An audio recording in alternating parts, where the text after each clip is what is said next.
자, 오늘 우리가 읽은 말씀은 사도 바울의 두 번째 기도입니다. 근데 여러분 아시는 것처럼 데살로니가 교회는 이제 생긴 지 6개월 남짓, 1년이 채 안 됐습니다. 그 정황을 생각하시면서 이 글을 읽으셔야 조금 더 잘 이해할 수가 있습니다. 그러니까 사도 바울이 마게도냐, 지경, 빌립보, 데살로니가, 베레아, 지금 아덴, 고린도에서 편지를 썼단 말이에요. 그러니까 이 편지 내용으로 보면 굉장히 따끈따끈한 편지죠. 그죠? 그리고 우리가 늘 생각해야 되는 건 데살로니가 교회가 어린 교회, 거기 있는 성도들이라는 게 전부 다 어린 신자들이라는 점을 잘 이해하실 필요가 있습니다. 이 어린 신자들을 놓고서 사도 바울이 야반 도주를 해가지고 베레아로 왔고, 베레아에서 또 그 사람들이 난리법석을 쳐가지고 또 도망쳐서 이제 아덴으로 가야 했던 그 아픔이 데살로니가 전서에 배어 있는 거죠. 그런데 그런 상황 가운데서 너무 이 어린 성도들이 어떻게 되어 있을까? 이 박해하는 사람들이 계속 회방하고 있고 또 모함하고 있고요. 예수 그리스도의 이름을 자꾸 이렇게 짓밟고 있는 그런 상황 속에서 목회자로서 사도 바울의 마음은 타는 거죠. 그래서 어떻게 하든지 그 사람들이 어떤 형편에 처해 있는지 가서 봤으면 좋겠는데, 이 사람들이 베레아까지 쫓아와서 극성을 피니까 갈 수도 없고, 그죠? 그것을 사탄이 방해했다, 그렇게 표현을 하고 있잖아요. 그런 상황 속에서 이제 할 수 없이 디모데를 아덴에서 이제 데살로니가로 보냈던 것입니다. 그 디모데를 보내서 소식을 들었는데, 디모데가 가져온 소식을 보니까 데살로니가 교회가 일단 예수 그리스도를 믿는 믿음에 흔들림이 없다. 아멘. 새 안식일 복음을 전했는데, 저는 목회자가 되어서 목회를 한 30년쯤 지금 하고 있는데요. 목회를 하면 할수록 제 안에 점점 더 확실하게 드는 생각이 뭐냐면, 하나님이 택한 사람이 있다. 예수를 믿고 이렇게 신앙생활을 시작하는 우리 교회에 나온 성도들을 봐도 하나님이 살아계시고 저들의 마음을 감동시키지 않는다면 도저히 일어날 수 없는 일들이 일어나더라고요. 그래서 저는 하나님이 택한 사람들이 있고 그들의 마음을 감동시키셨을 때 성도들이 어떻게 신앙생활을 하는가를 지금 목회를 통해서 실질적으로 경험하고 있습니다. 그런데 이 데살로니가에서 새 안식일 동안 복음을 전했는데 그들이 예수를 포기하지 않고 믿음을 지켜나간다는 건 기적이죠. 여러분 맞죠? 목회자가 있어요. 자기들끼리 모여서 예배해야 되고요. 말씀을 제대로 알기를 해요. 교리가 있어요. 뭐가 있어요? 아무것도 없잖아요. 더 중요한 건 사도 바울에 대한 신뢰가 그렇게 모함을 하고 그놈 도둑놈이다, 야반도주했다, 사기꾼이다, 가진 모함을 다 하는데도 그 데살로니가 성도들이 사도 바울을 신뢰하는 마음이 조금도 줄어들지 않았다. 할렐루야. 이게 좀 저를 향한 아멘 같은데 조금 크게 하시면 안 되나요? 목회자에 대한 신뢰도 그 정도는 돼야지.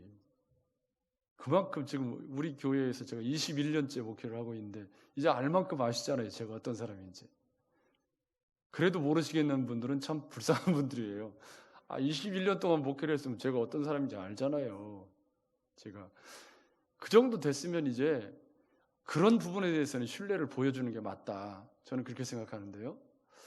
그걸 못하는 건 참 불행한 일이죠. 어쨌든 그러니까 이제 사도 바울이 그 소식을 듣고 내가 이제는 살겠다.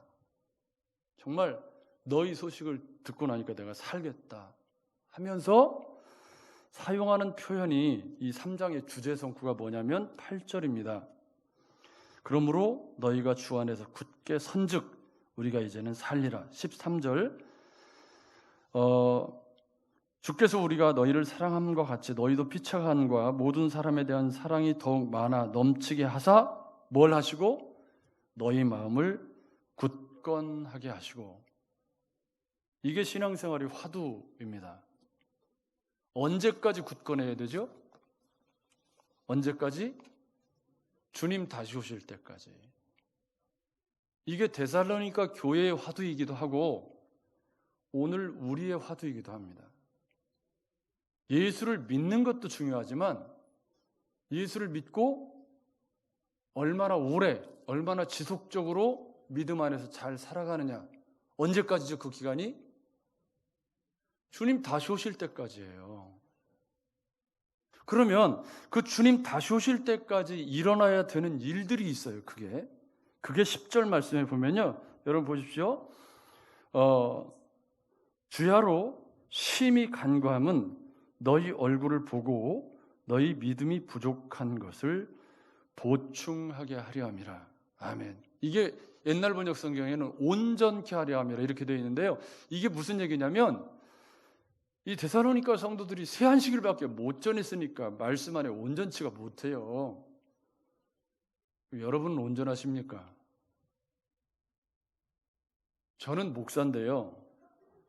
총신대학교를 나왔고 총신대학 신학대학원 MDB 했고 그리고 지금 근 7, 8년 설교를 계속해 왔습니다. 매일 성경을 계속해서 묵상을 했고 설교를 계속해 왔습니다. 그런데도 지금도 성경을 읽으면 또 어려워요. 막히고 또 그래서 글을 살펴봐야 되고. 하물며 여러분들은 저처럼 성경을 매일 열심히 읽지도 않으시잖아요. 혹시 저보다 성경을 더 열심히 읽으시는 분 계세요? 여러분들이 읽는 성경하고 제가 읽는 성경하고 달라요. 저는 그냥 성경을 그냥 읽는 게 아니고 막 파싱하고 막 줄긋고 막 하면서 읽으니까 매일 성경 묵상할 때 굉장히 꼼꼼하게 읽죠. 그렇게 지금 30년째 하고 있는데도 여전히 말씀은 어렵다. 이게 성령의 도우심이 없이는 이 말씀을 올바르게 이해하고 전하는 것이 쉽지 않다라는 생각이 들 때가 굉장히 많이 있습니다. 그래서 사도 바울이 데살로니가 교회를 가려고 하는 이유는 뭐냐면 주님 다시 오시는 날까지 우리는 계속해서 온전해져야 합니다. 아멘. 이 말을 바꿔서 말하면 자라가야 돼요. 웃자랐다 그러죠. 옛날에 웃자랐다. 웃자랐다는 말이 무슨 말이죠? 왜 말을 못하세요? 이게 복식이 웃자라면 어떻게 되죠? 그냥 키는 멀대같이 큰데 열매가 없어. 여러분 신앙생활이 웃자라면 키는 멀대같이 큰데 열매가 없다. 그러면 이거 어디다 써요? 이거 사람이라 불쏘시개도 못 써. 여러분 그렇죠? 그러니까 마디게 아주 똑똘방지게 자라야 되는데 그렇지 않고 웃자라 버려서 지식만 잔뜩 자라고 다른 것만 잔뜩 자라고 건전한 그리스도인의 삶이 자라지 않으면 주님 다시 오실 때까지 못 견디고 다 새길로 가요. 어디로 가다가 새길로 갔다가 돌아오면 다행인데 새길로 갔다 돌아오는 사람은 굉장히 드뭅니다. 여러분 맞죠? 한 번 새길로 갔다가 돌아오는 건 굉장히 어렵습니다. 그러니까 웃자라지 않도록 온전케 하는 일이 필요하다는 거예요. 그래서 사도 바울은 왜 그렇게 데살로니가를 다시 가려고 그러냐? 사도 바울은 이 기도의 소원대로 5년 후에 마게도냐 지역을 다시 방문할 기회가 있어서 아마 가서 데살로니가를 방문했을 거라고 추측을 해요. 기록은 없고 추측을 하는데 그때도 가서 얼마나 양육을 했겠어요. 그러면 남겨져 있는 데살로니가 교회 성도들은 스스로 자라야 되죠. 지금 바울이 없어요. 그러면 남겨져 있는 데살로니가 교인들이 언제까지 예수 믿어야 되죠? 주님 다시 오실 때까지 믿어야 돼요. 그러면 그 남겨져 있는 데살로니가 교인들은 누가 양육하나요? 이건 스스로의 몫이잖아요. 여러분 맞죠? 누가 대신 성경을 읽어줄 수 있나요? 없잖아요. 누가 대신 믿어줄 수 있나요? 대신 믿어줄 수 없잖아요. 코로나 이 시절에 대신 말씀을 들어줄 수 있나요? 그럴 수 없잖아요, 여러분. 그러니까 사도 바울이 목회자로서 왜 이렇게 데살로니가를 가려고 하냐면 그들을 말씀 안에서 조금 더 온전케 하고 믿음이 부족한 것을 보충하기 위해서인데, 여기서 보충한다는 말은 그물을 수리한다는 뜻이에요. 여러분, 그물을 수리하는 게 뭐죠? 빵꾸나 내 때우는 거 이렇게. 예? 믿음 생활은 우리를 온전케 하는 과정인데, 그 온전케 한다는 건 뭐냐면 우리 믿음 생활에 구멍난 부분들이 있어요. 혹시 나는 구멍난 부분 1도 없다, 나는 완벽해, 거울 보면서 스스로 너는 왜 이렇게 완벽하게 생겼니? 혹시 그러시는 분 계세요? 굉장히 큰 착각 속에 사는 거죠. 그러니까 이 온전케 한다는 건 우리의 연약한 부분, 구멍나 있는 부분들을 채워 넣는 작업인데, 그걸 성화라고 얘기하잖아요. 우리가 성화라는 건 말씀이 부딪혀서 깨지는 부분은 항상 연약한 부분인 거지. 여러분, 내가 잘하고 있는 부분에 말씀이 떨어지면 어떻게 돼요? 그러면 그건 아멘으로 받지. 그냥 얼마나 아멘으로 잘 받. 내가 잘하는 부분, 굉장히 잘하는 걸 강단에서 말씀으로 떨어지면 어떻게 돼요? 아멘, 아멘. 무슨 뜻이에요? 나 잘하고 있어요. 그런 뜻이죠. 근데 막 얼굴이 일그러지고 막 이건 무슨 뜻이죠? 어이, 목사님이 나를 까네? 아니, 까는 게 아니고 은혜가 임하는, 은혜가 임하는 중이잖아요. 여러분 맞죠? 말씀이 내 연약한 이 구멍난 그물을 지금 보수하는 작업을 하는 거예요. 그러면 그 보수하는 말씀이 떨어졌을 때 듣기가 거슬리지만 그 말씀을 아멘으로 받는 것이 온전케 되는 거지. 아멘. 아멘. 그게 은혜잖아요, 여러분. 그게 은혜라는 말. 은혜라는 말은 그게 은혜라는 말인데, 우리가 은혜를 잘못 알아가지고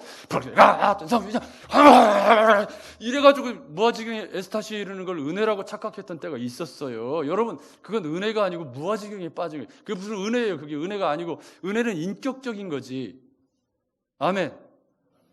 인격적으로 말씀이 내 속에 들어와서 나를 움직이게 하는 게 은혜지, 무아지경에 빠져가지고 정신 못 차리는 게 은혜가 아니에요, 여러분. 그건 은혜가 아니라 뭐예요? 이건 마취제를 맞는 것처럼 이렇게 환각 속에 빠져드는 거예요. 그건 정상적인 하나님의 형상대로 지음받은 사람들을 하나님이 다루시는 방법이 아니에요. 하나님이 사람을 인격적인 방법으로 말씀하시잖아요. 성경도 뭐예요? 말씀으로 이루어져 있죠. 그 말은 말을 알아듣는다는 전제가 있어요. 말을 못 알아들으면 뭐라 그래요? 귀가 이러면 그러잖아요. 그래서 사도 바울은 이 데살로니가 교회의 제일 지금 심각한 문제가 뭐냐면 이 어린 성도들인데요, 상황이 어렵고 그러니까 주님이 빨리 오실 거라고 생각을 하는 거예요. 그래서 지금 이제 4장의 주제가 재림이거든요. 그러니까 어려우면 어려울수록 어떤 생각을 하냐면 주님이 빨리 오셨으면 좋겠다는 생각을 해요. 그러면 지금 삶이 편하면 편할수록 주님이 빨리 오신다는 생각을 할까요, 안 할까요? 삶이 편하면 편할수록 주님 좀 천천히 오세요, 그렇게 되죠. 그래서 교회가 썩는 거예요. 근데 문제는 어려워서 주님이 빨리 오셨으면 좋겠다 할 때 틈타는 게 뭐죠? 잘못된 종말론이 틈타는 거예요. 그래서 데살로니가 전서의 중요한 주제가 이 잘못된 종말론을 바로잡는 건데, 그 부분의 일부분이 오늘 말씀 가운데 있는 거죠. 그래서 사도 바울은 어떻게든지 그들을 다시 방문해가지고 새 안식일밖에 못 전했기 때문에 이들의 신앙생활이 구멍난 부분이 너무 많아요. 그래서 이 구멍난 부분을 메꿔주기 위해서 온전케 하기를 원하기 때문에 내가 거기를 가기를 원한다고 그렇게 간절히 원했던 거죠. 그러면서 이제 이 3장의 주제가 굳게 선다는 건데, 이 굳게 서는 기간을 주 예수께서 강림하실 때까지 그들이 굳게 서야 된다는 것이 13절 말씀이죠. 그래서 오늘은 이 주님 다시 오실 때까지라는 찬양을 주제 찬양으로 삼아서 찬양을 먼저 듣고 아니 찬양을 함께 부르시면서 다시 한번 마음속에 어떤 다짐을 하셔야 돼요? 내가 지금 믿음으로 가야 되는 길은 주님 다시 오실 때까지다. 아멘. 자, 그렇게 한번 찬양하겠습니다.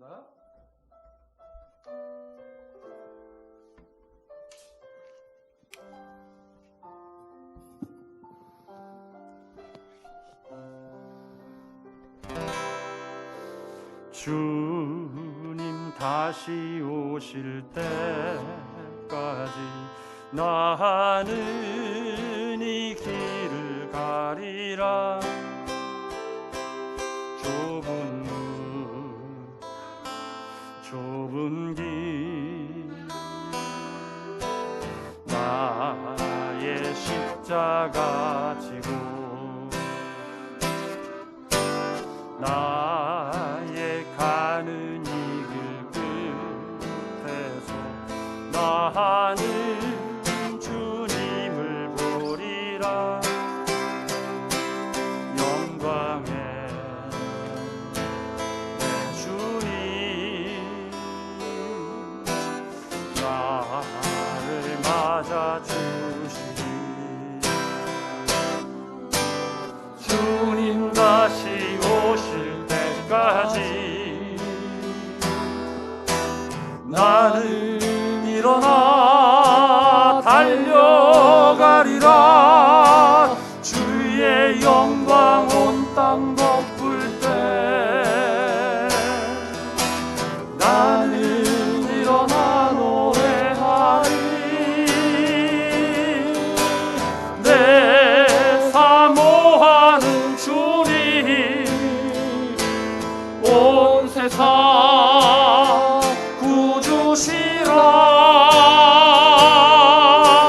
내 사모하는 주님 영광의 왕이 다시 한번 주님 다시 오실 때까지 주님 다시 오실 때까지 나는 이 길을 다짐하는 마음으로 찬양했으면 좋겠습니다. 좁은 문 좁은 길 나의 십자가 지고 나의 가는 이 길 끝에서 나는 이 길을 가리라.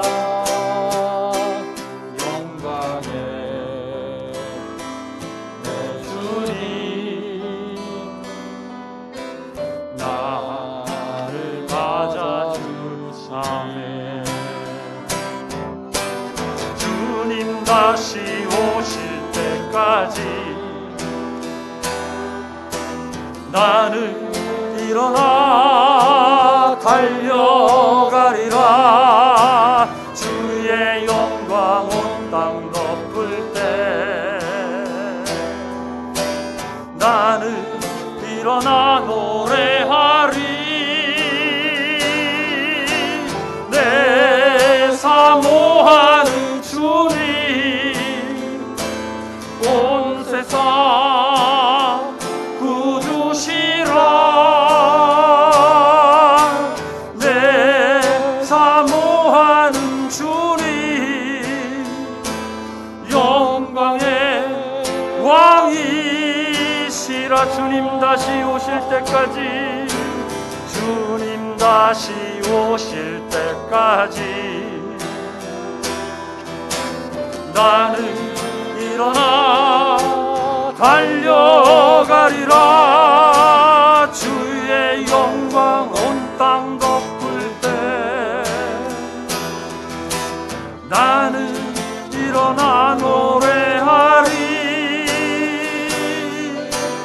내 사모하는 주님 온 세상 구주시라. 내 사모하는 주님 영광의 왕이 내 사모하는 주님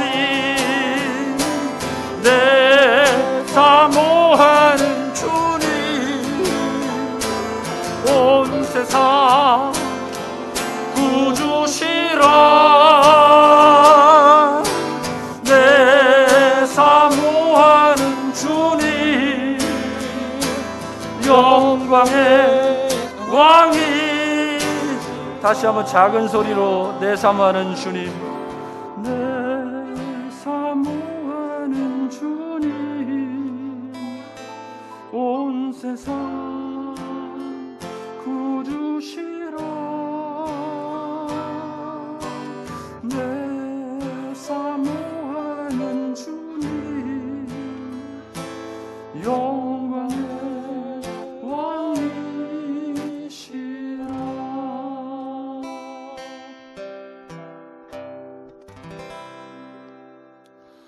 여러분, 우리가 사도 바울이 기도하고 있는 것이 13절 말씀에 보면 주께서 강림하시기까지. 저는 우리 신앙생활의 가장 큰 화두가 이것이다. 이 땅에 수많은 사람들이 예수를 믿고 믿음의 여정을 출발하지만 주님 다시 오시는 날 과연 착하고 충성된 종아, 네가 참 잘 믿음 생활했다 라고 말할 수 있을 것인가? 이것은 우리가 계속해서 말씀 위에 굳건하게 서기를 원했던 사도 바울의 기도 속에서 우리가 확인하고 또 확인하고, 내가 어디에 굳게 서 있는가? 여러분, 어디에 굳게 서야 안전하죠? 말씀 위에 굳게 서야 안전합니다. 여러분, 말씀 위에 굳게 선다는 건 말씀을 지속적으로 먹고, 처음에는요, 처음 저도 성경 묵상을 할 때는 한 30몇 년 전쯤 되겠네요. 신학생인데도 성경 묵 졸려. 말이 어렵고 뭐 지명이 어렵고 뭐 그러니까 잠 오죠. 근데 그렇게 세월이 지나다 보니까 이제는 문맥이 보이기 시작하더니, 이제는 이제 제가 횟수가 제법 되니까 성경 전체가 보이기 시작해요. 그 책 전체가. 이 전체가 보이기 시작하니까 훨씬 더 통시적으로 한 권의 책들을 볼 수 있는 그런 안목이 열리기 시작하니까요, 훨씬 쉬워지죠. 이건 뭐죠? 꾸준함의 능력밖에는 없다. 단기간에 성경을 읽어서 해결될 문제는 아니죠. 여러분, 맞죠? 그래서 주님 다시 오실 때까지 해야 될 것이 두 가지라고 사도 바울은 기도를 하고 있어요. 그게 뭐냐면 12절 말씀에 보면 뭐라고 얘기하고 있죠? 주님 다시 오실 때까지 해야 될 게, 또 주께서 우리가 너희를 사랑함과 같이 너희도 피차간과 모든 사람에 대한 사랑이 더욱 많아 넘쳤으면 좋겠다. 여러분, 우리가 이 길을 걸어갈 때, 아까 제가 뭐라고 말씀드렸냐면, 대신 예수를 믿어줄 수는 없다. 대신 말씀을 들어줄 수도 없다. 여러분, 몸이 여기 와 계시지만 여기 와 앉아 있어도 말씀을 듣는 사람이 있고 안 듣는 사람이 있는데, 그건 제가 어떻게 해줄 수가 없고 주변 사람이 도와줄 수가 없어요. 지난주에 우리 방송실에 있는 우리 작은 아들이 예배 마치고 집에 돌아갔는데, 아버지, 오늘 실시간 영상 예배 평균 시청 시간이 17분이에요. 그러니까 이제 심각하단 말이죠. 지금 우리 아들이 봐도 심각하다 이거예요. 그러니까 실시간 영상 예배가 지금 1시간 넘게 드려지는데 평균 시청 시간이 17분이라는 건, 실시간 영상 예배를 드리는데 들어왔다가 전체 들어온 사람 중에 끝까지 본 사람이 몇 없다는 얘기고, 보다가 다 험한 짓 하고 나가고 그런다는 얘기예요. 안 그러신 분들은 좀 억울하시겠지만, 영상으로 지금 보시는 분들, 영상 예배의 허와실이 적나라하게 드러나는 장면이죠. 오늘도 통계가 나올 거예요. 실시간, 모르는 것 같죠? 다 알아요. 누가 들어왔는지 안 들어왔는지도 다 알고요. 다 알아요. 근데 그걸 누가 대신해 줄 수는 없어요. 그걸 누가 대신해 주나요? 그건 내 몫이에요. 말씀을 듣다가 샛길로 가는 걸 누가 대신해 줄 수 있어요? 그건 어떻게 해줄 수가 없어요. 여러분 지금 말씀 듣고 있는데 머릿속에 그림을 그립니다 하면 저기 딴 동네 가서 샛길 놀고 있으면 그걸 누가 대신해 줄 수 있어요? 그건 대신해 줄 수 없어요. 그런데 우리 하나님이 주님 다시 오실 때까지 함께 교회를 이루어서 이 길을 함께 가도록 동역자로 교회를 세워주셨습니다. 혼자 걷기에는 너무 외롭고 힘든 길이기 때문에 교회, 카할이라는 구역에 교회라는 말은 애초부터 믿는 사람들이 모인 공동체를 지칭하는 말로 사용이 되었어요. 그래서 교회라는 말은 예수 믿는 나 혼자도 교회지만 원래 교회라는 말의 태생적인 의미는 에클레시아, 이건 밖에서 불러 모은 사람들의 모임을 지칭하기 때문에 교회는 애초부터 공동체성을 가지고 있었어요.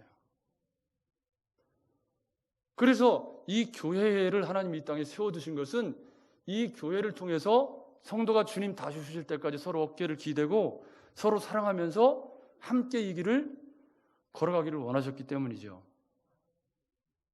아멘. 대신 말씀을 들어줄 수는 없지만 말씀을 잘 들을 수 있게 도와줄 수는 있고요. 대신 믿어줄 수는 없지만 믿을 수 있도록 권면해 줄 수는 있고요.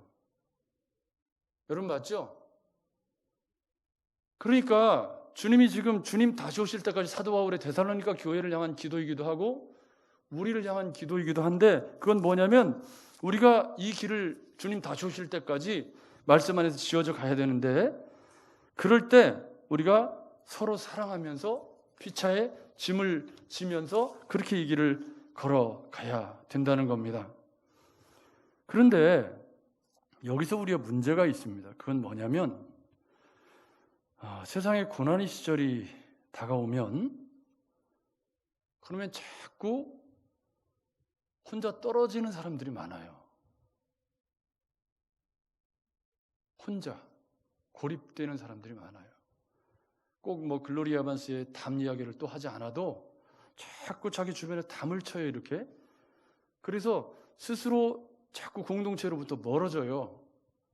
그리고 사람들과 말하는 것을 꺼리게 되고 그러면서 이 팬데믹이 처음 시작되었을 때 코로나 팬데믹이 시작되었을 때 사람들이 막 사재기를 하죠. 그 사재기를 하는 이유가 뭐죠? 나부터 살고 보자는 거예요. 이 나부터 살고 보자. 이것이 극단적인 개인주의를 낳고 그 극단적인 개인주의가 고난의 시기에 자기중심적인 삶을 지나서 자기를 더 어렵게 만들죠. 혼자 가면 좋기는 한데요. 외로워요. 여러분 맞죠? 혼자이면 굉장히 편한 것 같긴 한데 나중에 외롭죠. 그래서 고난이 찾아오면 이렇게 신앙의 밑바닥이 드러나게 돼요.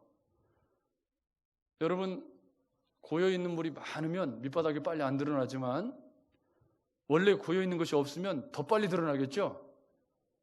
그 고난의 터널을 지나면서 피차 사랑하면서 함께 지어져 가지 못하고 자꾸 혼자 고립되어져 가고 성도의 교제를 냉각시키면서 넘어지는 사람들이 있는데 이런 사람들은 그게 현명하다라고 믿는 거예요.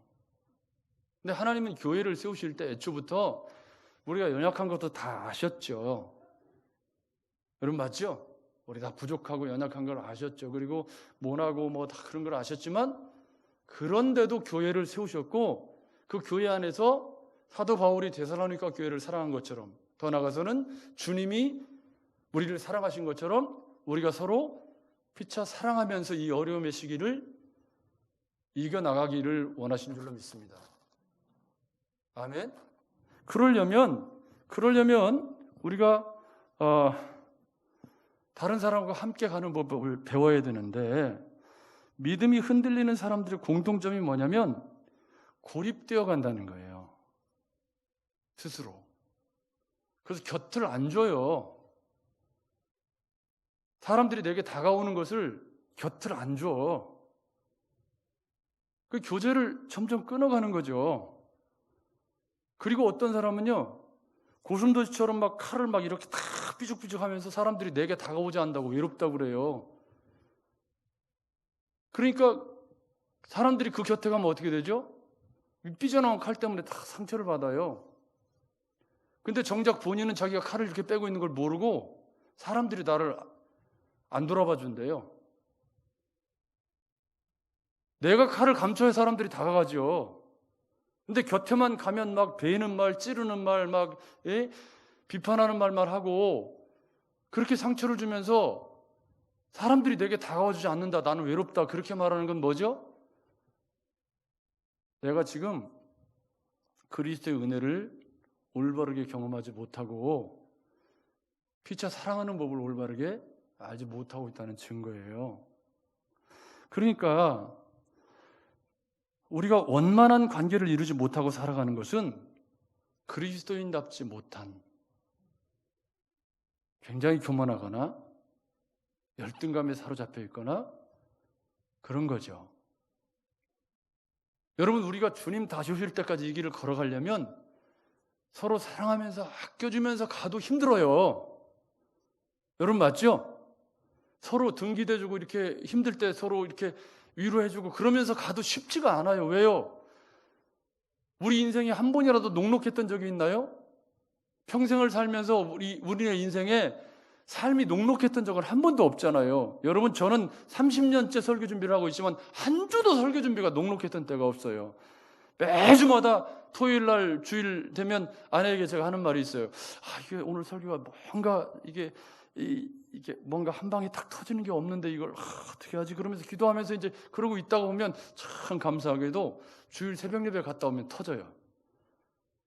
그래서 오늘 말씀은 이렇게 가면 되겠다 해서 주일 새벽 예배 마치고 가서 집에서 막 공부가요 막 해서 설교가 뒤집어져요. 그러면 PPT하고 다른 설교가 나가는 거죠.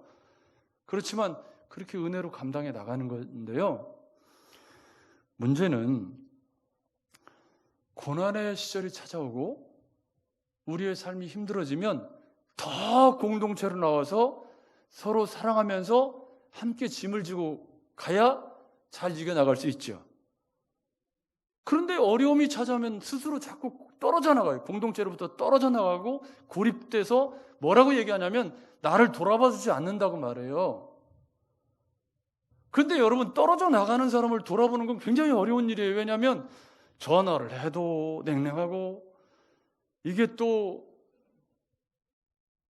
관계를 맺어가기 어려워요. 왜냐하면 가면 상처받으니까. 어리석다 그 말이죠. 여러분, 교회의 본질은 함께 지어져가는 성전이에요. 여러분 동의하시죠? 예수 그리스도를 머리로 함께 지어져가는 성전이에요. 그러려면 까칠하면 안 돼요. 곁을 좀 줘야지 가지.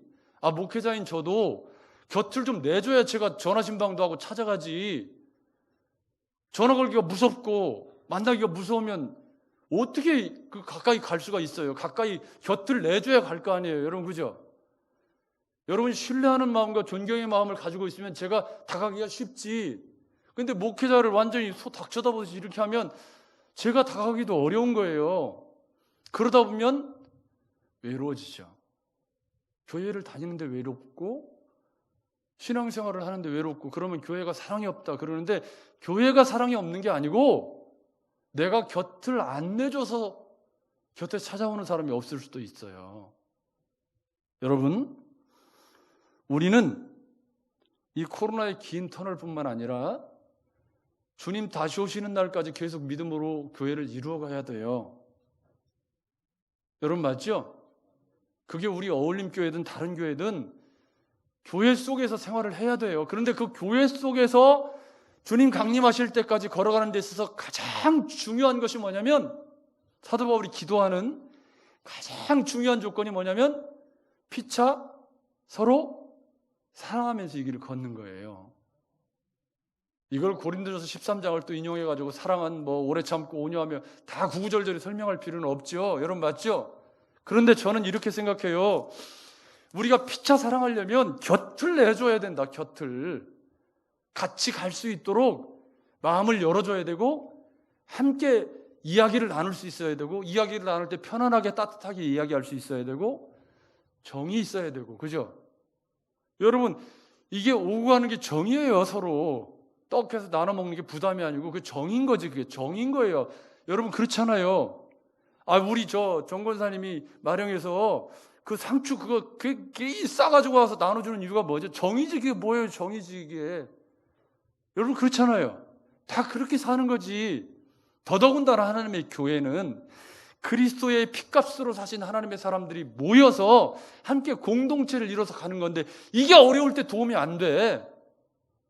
그게 무슨 교회예요? 그 교회가 아닌 거지. 그래서 주께서 강림하시기까지 우리가 꼭 가져가야 될 건 뭐냐면 교회는 그리스도 몸인데 그리스도를 머리로 하는 몸인데 함께 지어져가는 성전인데 이 교회를 주신 건 우리가 어려울 때 서로 피차 사랑하면서 어려움을 잘 이겨가라고 교회를 주신 거예요. 아멘. 아멘. 그러려면 내가 공동체 속으로 들어와야지 누가 대신 끌어잡아 넣어줄 수는 없잖아요. 여러분 맞죠? 내가 마음을 열어줘야지. 서로 교제할 수 있도록 마음을 열어주고 그래야지 공동체 속으로 들어와서 같이 곁을 내줄 수 있지. 곁을 안 내줘. 곁에만 가면 이러면 사랑하고 싶어도 사랑이 잘 안 되는 거예요. 저는 이 말씀을 목회자로서 여기 보면 말씀 가운데 모든 사람에 대한 사랑이 더욱 많아 이래요. 본문을 잘 보세요. 내가 좋아하는 사람에 대한 사랑이 많아. 나에게 잘해주는 사람에게 대한 사랑이 많아. 그런 말이 아니죠? 여러분 맞죠? 여기 지금 피차에 사랑하는데 돈 많은 사람만 사랑하고 그런 말이 아니죠? 끼리끼리 모여서 사랑하고 그런 말이 아니에요? 여러분 맞죠? 그러면 이런 사람 저런 사람들이 교회에는 다 있어요. 다 비슷비슷해요. 뭐 내가 조금 더 많이 배웠고 많이 가졌고 그거 고상 떨어봐야 별것 없어. 똑같아. 인생 똑같이 살면 좀 더 좋은 차를 탄다고 해서 내 인격이 우월해지는 것도 아니잖아요, 여러분. 그러면 우리 안에 있는 그런 우월감들 내려놓고 우리 지체들을 동등한 마음으로 사랑해주는 그런 마음이 있어야 곁을 내주고 서로 이렇게 교제를 할 수 있지. 저건 나하고 격이 안 맞아. 내가 배운 게 얼만데. 이러면 사랑이 거기 움틀 수가 있나요, 없나요? 없죠. 여러분 맞죠? 자, 거기서 저를 보십시오. 우리는 싫든 좋든 여러분들이 중간에 교회를 이런 말을 하면 안 되는데 떠나면 그거 할 수 없는데 그렇지 않는 한은 주님 다시 오시는 날까지 우리 함께 가야 돼요. 목사인 저는 은퇴하면 본교회에 머물 수가 없어요. 참 불행한 일이죠. 왜냐하면 후임 목회자한테 부담이 되니까. 그렇지만 여러분은 이 교회에서 돌아가실 때까지 계셔야 돼요. 여러분 맞죠? 우리가 이룬 교회잖아요. 여기서 돌아가셔서 영광스럽게 마무리하시는 게 그게 복 있는 거고 대물려서 교회를 섬겨가는 게 굉장히 값진 거죠. 왜요? 그 말은 어려움의 고비고비를 다 넘었다는 뜻이니까요. 저는 그게 굉장히 가치 있는 일이라고 생각합니다. 저는 제 스스로에게 제가 위로하는 것이 우리 어울림교회를 개척해서 21년째 별 탈 없이 목회를 잘 하고 있다. 교회가 큰 교회는 안 됐어도 나는 이게 자랑할 만한 것이라고 생각해요. 그거면 됐지. 성실하게. 똑같은 이유를 들어서 한 교회에서 별탈 없이 대물림을 했다. 이건 하나님이 굉장히 귀히 여기실 거예요. 두 번째는요. 주님 다시 오실 때까지 우리가 뭘 해야 되죠? 13절에 마음을 굳건하게, 그러니까 사랑으로 마음이 굳건해지는 거예요, 서로. 그죠? 피차 사랑함으로 마음이 굳건해지는 거예요. 이게 서로 상관관계가 있단 말이에요. 그러니까 흔들리는 사람을 사랑함으로 굳건하게 해주는 거란 말이에요. 13절 말씀을 보면, 12절과 13절을 연결해서 보면 방황하는 사람을 서로 붙잡아줘서 굳건하게 하는 거예요. 그러면서 뭘 해야 되냐면 모든 성도와 함께 주 예수께서 강림하실 때에 하나님 우리 아버지 앞에서 뭐라고요? 거룩함에 흠이 없게. 거룩하고 흠이 없게가 아니고 거룩함에 흠이 없게 하시기를. 거룩함이 뭐죠, 여러분? 거룩함이라는 말은 구별되었다라는 말이죠. 이건 뭐 우리가 너무 잘 아는 말이에요. 거룩한 말이 구별되었다는 말이에요. 근데 이 구별되었다는 말을 잘못 오해하셔가지고 구별되었다는 말을 까칠한 걸로 오해하시는 분들이 있어요. 예수 믿는 사람이 세상 사람들을 함부로 대하는 것을 거룩함이라고 생각하시는 분이 있는데 굉장히 잘못 생각하는 겁니다. 여러분, 거룩한 것이 TV 안 보고 영화 안 보고 유행가 안 부르고 그게 거룩한 것이다. 물론 어느 정도 맞을 수 있지만 그건 거룩한 거 아니에요. 진짜 거룩한 건 마음을 새롭게 함으로 변화를 받은 세계관으로 세상을 살고 그 세상 속에서 몸과 마음이 속된 것과 세상 것들을 잘 분별해내고 그 속에서 빛의 자녀처럼 행하는 게 거룩한 거지, 눈에 보이는 행위 몇 개를 안 하는 것을 거룩함의 표지로 삼으면 그럼 세상에 다 거룩한 사람뿐인데 그 거룩한 사람들이 사기치고 그 거룩한 사람들이 영화 안 보고 TV 안 보고 하는데 나가서 못된 짓 다 하고 그러면 그게 거룩한 건가요? 거룩한 거 아니에요. 여러분, 안 믿는 사람들 향해서 저 지옥 갈 것들, 그게 거룩한 겁니까? 그거 거룩한 거 아니에요. 잘못 사는 거지. 함부로 말하는 거죠. 예의 없게 말하는 거지. 그게 거룩한 거 아닙니다. 주님 다시 오실 때까지 우리가 거룩함에 흠이 없다는 건 나로 인해서 하나님의 이름이 짓밟히지 않도록 살아야 된다는 책임이 있다는 말이에요. 거룩함에, 주님 다시 오시는 날까지 거룩함에 내가 흠이 없어야 돼. 흠이 없다는 말은 나로 인해서 하나님의 영광이 가려지지 않도록 살아야 되는데요, 나로 인해서 하나님의 영광이 가려지지 않으려면 허다못해 주차 하나 하는 것도, 허다못해 물건 하나 사는 것도 다 마음을 써서 하나님의 백성다움을 유지하려고 애를 써야 되죠. 여러분 맞죠? 세력 있게 살아야 되고 다른 사람을 배려하는 마음으로 살아야 되고 그리스도의 자녀처럼 살려고, 빛의 자녀처럼 행하기 위해서 늘 마음을 쓰고 말 한마디, 행동 하나 조심하려고 해요. 여러분, 꼭지 돌아가면 아나무인이고 꼭지 돌아가면 위아래도 없고 그게 무슨 그리스도인이에요? 그 그리스도인도 아니지. 꼭지가 돌지 말아야지. 그래놓고 나는 뒤끝이 없어요. 그러면 그건 거룩함에 흠이 많이 생겼는데 이미. 여러분 맞죠? 지금 이게 야단치는 설교가 아닌데 지금 이상하게 됐는데, 여러분 오늘 말씀의 핵심은 주께서 강림하실 때까지 우리가 굳게 서야 한다. 아멘. 근데 굳게 서는데 두 가지가 필요하다는 거예요. 하나는 뭐예요? 피차에 서로 사랑하는 것과, 둘째는 거룩함의 추구가 계속되어야 한다. 할렐루야. 거룩함의 추구가 계속되지 않으면 우리는 세상 사람하고 똑같아질 수밖에 없어요. 그 거룩함의 추구는 말씀의 기초에서 계속되어야 하죠. 그래서 그 말씀이 나로 하여금 이게 잘못된 것이다 깨닫게 하고, 그래서 구멍난 그물을 고쳐서 온전케 되고 또 온전케 되면서 주님 다시 오시는 날까지 계속 성실한 그리스도인으로 살아내는 게 우리의 목표예요. 여러분 맞죠? 굳게 서서 새 길로 가지 않는 게 우리의 목표예요. 그게 우리가 가야 할 길이에요. 주님은, 사도 바울은 그것을 표대를 향해서 내가 다른 박질 치고 있다, 내가 이방인들을 구원시키는 일에 대해 생명을 걸고 있다, 그렇게 표현했지만 우리는 내 삶의 자리에서 내가 빛의 자녀처럼 주님 다시 오시는 날까지 경로를 이탈하지 않고 굳게 서서 사랑하면서 거룩함을 추구하면서 살아내는 게 우리를 불러 세우신 하나님 아버지의 뜻이죠. 사도 바울은 데살로니가 교회가 이제 6개월밖에 안 되는데 그 교회가 주님 강림하시는 날까지 그렇게 살기를 기도하고 있잖아요. 여러분 맞죠? 우리도 그렇게 살아야 될 줄로 믿습니다. 우리 주자씨 어디가 있어요? 그래서 찬양 하나를 더 할 건데요, 오늘은 이렇게 말씀을 살펴가려고 합니다. 아까 불렀던 우리 찬양, 우리 안에 착한 일을 시작하십니까? 함께 찬양하겠습니다.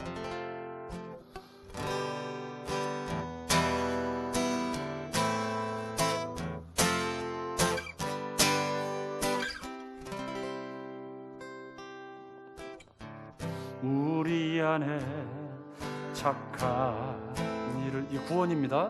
시작하신 이가 자기의 기쁘신 뜻을 위해 소원을 두고 행하시니 너희는 아버지의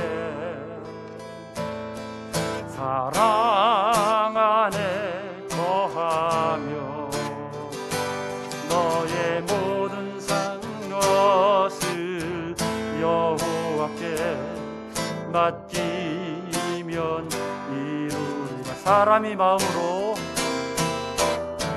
사람이 마음으로 자기의 길을 계획할지라도 그 걸음을 인도하는 자는 여호와시니. 다시 한번 우리 안에 착한 우리를 구원하신 시작하신 이가 이에 기쁘신 뜻을 위해 너희로 소원을 두고 행하시니 너희는 아버지의 사랑 안에 거하며 너의 삶의 모든 것을 여호와께 맡기면 이루리라. 사람이 마음으로 자기의 길을 계획할지라도 그 걸음을 인도하는 자는 여호와시니라. 사람이 마음으로 자기의 길을 계획할지라도 그 걸음을 인도하는 자는 여호와시니. 사람이 마음으로 자기의 길을 계획할지라도 그 걸음을 인도하는 자는 여호와시니. 한 번만 더 사람이 마음으로 자기의 길을 계획할지라도 그 걸음을 인도하는 자는 여호와시니라.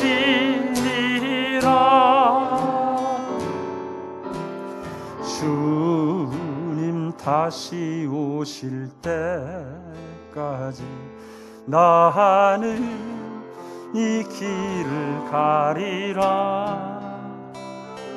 좁은 문 좁은 길 나의 십자가 지고 나의 가는 이 길 끝에서 나는 주님을 보리라. 영광의 내 주님 나를 맞아주시리.